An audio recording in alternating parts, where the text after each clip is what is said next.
I think one of the most insightful cases I ever worked on was the Larry Hall case, who killed 36 college students, and he's in prison now.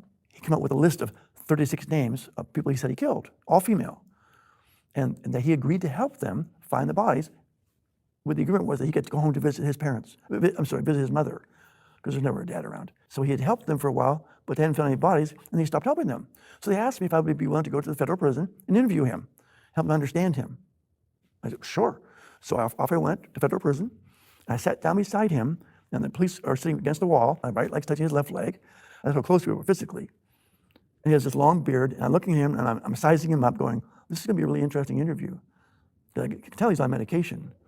And I said, so let's cut to the chase, Larry. You killed all these women? And he said, yes. I said, why are you helping the police? Well, they said I can go home and visit my mom. I said, Larry, you're never going home, ever. They lied. Police can lie. You're not going home. I poked the bear intentionally. I wanted to see what he was made of. Oh, no, I get to go. So we talked about that. Eventually, I said, okay, Larry, let's pretend you get to go home. How'd you kill these people? He said, well, I was a Civil War reenactor. And he had his mutton chops. And he says, I was a Confederate uniform, and I would travel around the country going to the different places where they had these reenactments of the Civil War. And I would participate in every city that he went to. Those women were there, and they disappeared in every case.